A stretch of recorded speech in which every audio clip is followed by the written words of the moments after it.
இந்த மாத ராசி பலன்கள் என்பது உங்கள் மத கடவுளை அமர்ந்து கொண்டு சொன்னாலும் அது துல்லிதமாக சொல்ல முடியாது. காரணம், இந்த மாத ராசி பலன்கள் என்பது உங்கள் ஜாதகத்தில் தற்காலத்தில் நடக்கும் தசா புக்திகள் என்பது நீங்கள் போன பிறவியில் வாழ்ந்த அந்தரங்கம். அந்த அந்தரங்கத்தை உலகின் எந்த மத கடவுளாலும் சொல்ல முடியாது. நீங்களே ஒரு ஜோதிட ஞான குருவோடு தெரிந்து கொண்டு இந்த மாத ராசி பலன்களை பார்த்தால் எந்த மாத ராசி பலன்களையும் ஆக்கப்பூர்வமான காரியங்களை நீங்கள் செய்யலாம். உங்கள் வாழ்க்கையில் விடை காண முடியாத கேள்விகளுக்கு விடை சொல்ல வருகிறார் The one and only Hattrick Success Astrologer in India. ஜோதிட சத்குருஜி மெஹரு தன் சுய ஜாதகத்தின் மூலம் விழிப்புணர்வு பெற்ற ஒரு மறைபொருள். வணக்கம் என் உலகளாவிய ஜோதிட நண்பர்களே, அன்பிகளே. நான் தற்போது பராபவ வருடம் ஆடி மாதம் தனுசு ராசி அன்பர்களுக்கு ஒரு மாத கால மாத ராசி பலாபலனை கூற உள்ளேன். காலம் 16 ஜூலை 2026 முதல் 17 ஜூலை 2026. என்னத்தை சொல்றீங்க தனுசு ராசி அன்பர்களே? வாலி பட்டம் இருந்ததுன்றான். ஆயுள் ஸ்தானம், ஆரோக்கிய ஸ்தானம். ஆமா, அந்த இடத்துல போய் உங்களுக்கு குரு உட்கார்ந்து இருக்காரு. அகப்பட்டுச்சு சுவாமி. உங்க நகை, பணம், பொருள் எல்லாம் மார்வாடி கடைக்கு போயிடுச்சு. பொண்டாட்டி தாலி மட்டும்தான் இன்னைக்கா நாளைக்கான்னு இருக்கு. அப்படிப்பட்ட நிலைமையில இருக்கீங்க. 2026 ஜூன்ல இருந்து 27 ஜூன் வரல இதான் நிலைமை. அப்பப்போ கொஞ்சம் மூச்சு விட்டுக்கலாமா முடியாதான்றதா மாத ராசி பலன்ல தெரியும். இப்ப சொல்றேன், நீங்க மூச்சு விடுக்கலாம் மாட்டீங்களான்னு நோட் பண்ணுங்க, பேனா பேப்பர் எடுங்க. இந்த மாதம் ஆரம்பிக்கும் போதே உங்களுக்கு 16 ஜூலை அடிப்படை ஜாதகத்துல பூர்வ புண்ணியம் யாருக்கு இருக்கோ அவங்களுக்கு மட்டும் 18 ஜூலை 26 இருந்து ஒரு 23 ஜூலை 26க்குள்ள 5 தொகை வருது சுவாமி. முதல் தொகை 1, அடுத்தது 2, அடுத்தது 9, அடுத்தது 4, அடுத்தது 3. இப்படி சொல்லணும். 1 2 9 4 3 அப்படி சொல்லணும். மற்றவங்களுக்கு வராது. பூர்வ புண்ணியம் கெட்டு போன ஜாதத்துக்கு வராது. இது பூர்வ புண்ணியம் இருக்குதான் முதல்ல போய் ஒரு ஞான ஜோதிடரிடம் தெரிஞ்சுக்கிங்க உங்க ஜாதகத்தில். அடுத்தது, இந்த மாதம் ஆரம்பிக்கும் போதே மனைவியின் கை ஓங்குது. நீங்க என்னத்தை குடும்பம் நடத்துனீங்கன்றாங்க. ஆமா, சொத்து கைவிட்டு போயிடுச்சு. ஆல்ரெடி போன சொத்தை மீண்டும் மீட்க முடியுமா, இல்லைனாக்கா மறு சொத்தை உருவாக்க முடியுமான்றது மனசுக்குள்ள சஞ்சலம். இல்லைன்னா இன்னும் சில பேருக்கு நாளைக்கு போவோமா, அடுத்த மாதம் போவோமா. மேருஜி வேற 2027 ஜூன் வரலுமே நம்முடைய நகை, பணம், பொருள், சொத்து, அசட்டு போய் லாக் ஆயிடும். மீட்க முடியாத இடத்துல லாக் ஆயிடும். மார்வாடி கடையிலையோ பேங்க் லோன்லயோ அப்படின்ற கலக்கம். இப்படி இந்த கலக்கம் இருக்கு. பிள்ளைகளை பற்றின கலக்கம், சொத்து சுகங்களை பற்றிய கலக்கம், தாயை பற்றிய கலக்கம், தந்தையை பற்றிய கலக்கம். மனைவி மட்டும்தான் அசராம நிக்கிறாங்க. பாத்துக்கலாங்க எது நடந்தாலும்ன்றாங்க. இப்போ 5 நிலை சொல்றேன் கேளுங்க. முதல் நிலை 14 ஜூலை 2026 முதல் 17 ஆகஸ்ட் 2026. சொத்தை கொடுக்குறங்க, நகையை கொடுக்குறங்கன்னாலும் பணம் கொடுக்க ஆள் இல்லை. அப்படிப்பட்ட நேரம். 2வது நிலை 26 ஜூலை 2026 முதல் 17 ஆகஸ்ட் 2026 வரை கொஞ்சம் முயற்சிகள் கை கூடுற மாதிரி இருக்குது.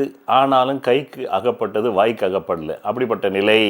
3வது நிலை 1 ஆகஸ்ட் 2026 முதல் 17 ஆகஸ்ட் 2026. மொத்தமே கடன்காரன் வந்து வீட்டில் உட்காந்துட்டான். பணம் கொடுத்தா போற, இல்லைன்னா வீட்டை விட்டு போக மாட்டேன் அப்படின்னு அப்படி கழுத்தை நெருக்கிற அளவுக்கு வந்து உட்காந்துட்டான். என்ன பண்ண போறீங்க? பிறகு 4வது நிலை 2 ஆகஸ்ட் 2026 முதல் 17 ஆகஸ்ட் 2027. கொஞ்சம் உதவிகள் சமூகத்தில் இருந்தும், பார்ட்னர்ஷிப்பிட்ட இருந்தும், பார்ட்னர் நண்பர்கள்கிட்ட இருந்தும், சக தொழிலாளர்கள்கிட்ட இருந்தும், சக நண்பர்கள்கிட்ட இருந்தும் 9 தொகை கிடைக்குது. 5வது நிலை அது 5 ஆகஸ்ட் 2026 முதல் 17 ஆகஸ்ட் 2026. மனைவி இதுவரையிலும் உங்களை நம்பி இருந்தாங்க. இப்ப இனிமேல் அந்த அம்மாவும் நம்பாம உங்களை வசைப்பாட ஆரம்பிச்சுட்டாங்க. இதுதான் இந்த மாதத்தினுடைய சினாரியோ. அப்படின்னா நிகழ்வுகள், உங்கள் வாழ்க்கையில் நடக்கும் நிகழ்வுகள். மொத்தத்துல என்ன, வீட்டில் இருக்கிற வெள்ளி நகை, தங்க நகை, எல்லா அடமான கடைகளுக்கு ஒவ்வொரு மாதமும் ஒவ்வொரு நகை, ஒவ்வொரு மாதமும் ஒவ்வொரு பொருள், ஒவ்வொரு மாதமும் ஒவ்வொரு வெள்ளி பாத்திரம். இப்பெல்லாம் வெள்ளி பாத்திரத்துக்கும் வங்கியில வந்து கடன் தரான்றதுனால வாங்கின வெள்ளி பாத்திரம் பிள்ளைகளுடைய திருமணத்துக்காக வாங்கினீங்கல்ல, அது எல்லாமே வந்து அடமான கடைக்கு போயிட்டு இருக்கு. அப்படியே நீங்க மட்டும் அசராம இருக்கீங்க. எங்கிருந்தோ ஒரு இறை ஒளி அவ்வப்போது உங்க குடும்பத்துக்கு வறுமை இல்லாம காப்பாத்திக்கிட்டு இருக்கு. எப்படி வறுமை இல்லாம காப்பாத்திக்கிட்டு இருக்கு? உண்ண உணவு, உடுத்த உடை, இருக்க இருப்பிடம், அது வந்துடுது. முயற்சிகள் சிலது கை கூடுது, சிலது தான், எல்லாமே கிடையாது, சிலது. அதே மாதிரி வீடு கையை விட்டு போயிடுமான்னும் போது கை கொடுத்து காப்பாத்து. பிறகு உங்கள் நலன் கருதி கடந்த 10 வருடங்களுக்கு மேலாக பண வர நாட்களும் சந்திராஷ்ட நாட்களும் தருகிறேன். அதை எடுத்துக்கொண்டு உங்களையும் உங்கள் குடும்பத்தையும் தற்காத்துக் கொள்ளுங்கள். நன்றி, வணக்கம். நான் உங்களுக்கு சந்திராஷ்டம நாட்களை தருகிறேன். இந்த சந்திராஷ்டம நாட்கள் நீங்கள் திரையில் பார்த்து கொண்டிருக்கும் நாட்களில் எந்த புது முயற்சி முயற்சியும் சுப காரியங்களும் செய்யக்கூடாது. மேலும் அன்றைய தினம் சண்டை வரும், அசிங்கம் வரும், அவமானம் வரும், நோய் வரும். எச்சரிக்கையாக இருந்து இந்த நாட்களில் எந்த புது முயற்சிகளையும் புது வியாபாரங்களும் தொடங்காமல் இருந்தால் நல்லது. தொடங்கினால் பிற்காலத்தில் அது நட்டமாகிவிடும். பணவரவு நாட்கள் தருகிறேன். அதை எப்படி நீங்கள் புரிந்து கொள்ள வேண்டும், பயன்படுத்திக் கொள்ள வேண்டும் என்றால், உங்கள் அடிப்படை ஜாதகத்தில் தற்காலத்தில் கேந்திர கோணாதிபதி திசைகள் ஜோதிடத்தில் சொல்லப்பட்ட 15 ஆங்கிளில் நிலைகளில் பலம் பெற்று நடந்தால் மட்டுமே தேவைக்கு அதிகமான பணம் வரும். பலவீனமாக 15 நிலைகளில் 5 நிலைகளில் மட்டுமே பலம் இருந்து 10 நிலைகளில் பலவீனம் இருந்தால் தேவைக்கு ஏற்ப மட்டுமே வரும்.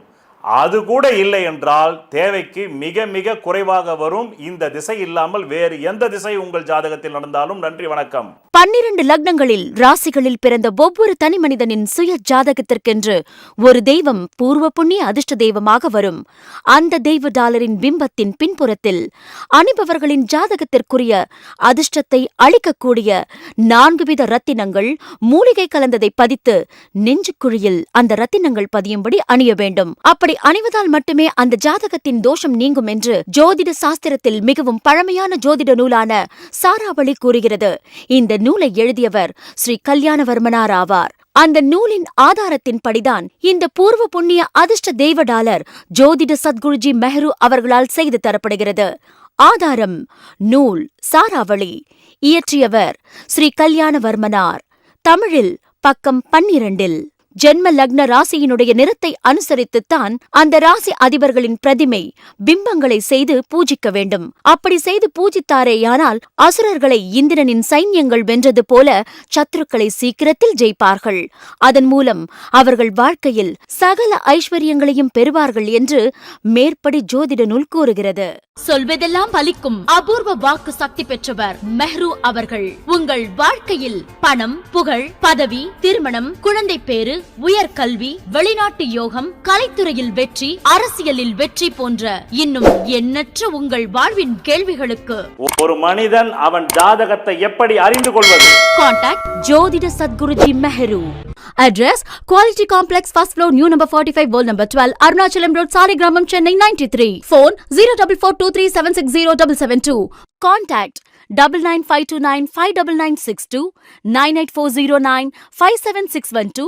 Website www.srimeheru.org.